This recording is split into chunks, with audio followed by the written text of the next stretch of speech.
Hey, what's up DIYers, Mike Boards with the Mike Boards channel. Thank you for watching. We're talking Nissan JUKEs today, and in today's video, the step-by-step process on how to properly and safely replace your rear shocks. All right, DIYers, outside at the JUKE, and we're going to do this inside the garage. Right now, not really sure what the weather is going to do. It's starting to sprinkle out. But what we're going to do again is replace the rear shocks, and we'll start with the driver's side. Some people choose to do this with the tire connected. We are going to take the tire off to give you better looks at what we're working on. I have now got the tire removed, and as far as the jack stand, I have it right at the reinforced jack point, as you can see there. To the back side, I do want to show you where I've got this jack now positioned. We are going to be removing this nut and this large bolt that goes all the way through. But to make it easier, we are actually going to compress that shock, maybe 3 pumps of the jack. Now coming up inside the trunk, and you've got both of these little access caps. And I got rubber gloves, so I get a little more grip. And inside here is a rubber boot. You gotta pull this up and off. And once you pull it just above that circular lower frame, you can basically pull the entire thing out, just like that. And there is the hardware. Here's a better view of the internal hardware. This is a 5/8 nut, and I'm going to use my adjustable wrench and put the 5/8 wrench on first, and then I'm going to hold the upper portion in place, because as you loosen up that 5/8 nut, that upper pin will rotate with the nut, which will ultimately not allow you to remove that nut. And making progress, just a little bit to go. And I'm telling you, these little adjustable wrenches are an awesome asset to this project. And be very careful not to drop this nut. If you drop it, you have to go fishing for it, and it will most likely fall inside the spare tire area. Go ahead and remove the washer and the rubber boot, as shown here. Next, down below, I'll use the impact and remove that 18mm bolt. In the event that you do not have an impact, I've got an 18mm wrench on this side and basically locking it in place.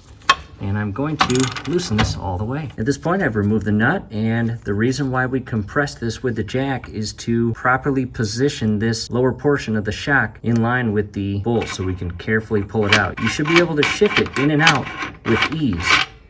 And by doing that, you ensure that you will not damage this thread. Back to in front of the hub, and basically, you can carefully shift this up and out. And I will set that right there. A few additional parts you need to remove. Not sure if the new one will come with new parts, but until I get the new one in hand and lined up with this, I'm going to keep all the parts on it. And if yours looks like this, replace it. New shock in hand, let's go ahead and open it. New shock is out of the box, as well as the hardware. We've got 2 rubber grommets, 2 little plates. We've got a new nut and this part right here. We're now going to carefully cut the strap, and this shock will extend. As you see there, that is normal. It is now time to remove the parts and study how these go on. I'm basically going to take them off, and we are going to keep this piece right here, as well as this entire dust cover. Pull this entire thing off, and we are going to probably clean it out and reinsert it. Didn't really clean up too well, but we dusted it out. We are now going to slide that over, and you need to line this hole here with the inner shock stud and slide this all the way down. And that's as far as it goes. Next, this piece right here. And as you put these on, protect the thread. Do not harm that thread. That will go over like that. Next, take note of how this plate goes on, as you can see right here. And the new rubber gasket. Just like that. We're now going to lift it up, shift it up in that hole, and from inside the trunk, we are going to hand tighten the hardware and nut. Back inside the trunk, and before I shift that shock up and in place, I have properly set the hardware as shown here. And DIYers, if you do not have a second person to hold the shock in place, this is what I've done. And this downward weight here on the socket and ratchet is actually pushing up on the shock.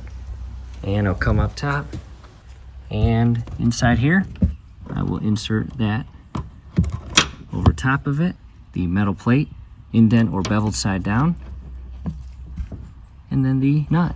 And all I'm going to do is hand tighten it for now. At this point, DIYers, all you want to do is hand tighten it. From here, what we'll do is come down below, and we are going to grab the bolt and nut.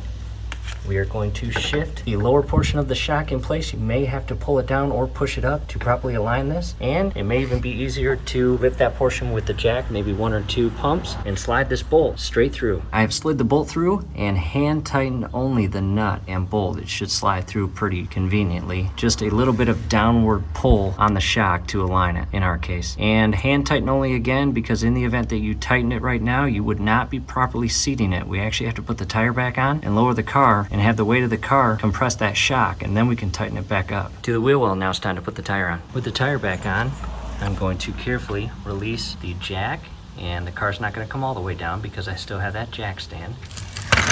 Jack stand coming out. And I will carefully lower the vehicle. After you lower the vehicle, go ahead and tighten up all of your lug nuts. First we'll do the top, and we are going to tighten these. Here it is all tightened on the top portion, and now I'm going to reinsert this rubber boot. When inserting this, you want to make sure the bottom portion of that rubber boot goes over the circular metal frame down here so it can lock in place. Next, the cap. Now we'll go down below and secure the lower bolt and nut. Lower bolt and nut are secured. All right, DIYers. The driver's side is complete, and it is always recommended to do both the driver's side and passenger side in sequence for proper balance of the rear vehicle, as well as proper wear of the shocks and suspension of your vehicle. So what we'll do is we'll do the exact same steps and do the passenger side. We're not going to bore you with that. Again, it's basically the same. All right, DIYers, back from the test drive, all went well, and we're also going to post down below in the comment section as well as the description section video links on how to replace the rear brakes, including the pads and rotors, and in addition, a link to replace the rear calipers. From here, do us a favor, below the video, you will see that thumbs up icon. Click on that, like the video, subscribe to the channel. Definitely ring your YouTube bell. That would be very helpful to us. We'd really appreciate it. Thanks again for watching. There's the DIY Raptor. Wind is picking up, not bad.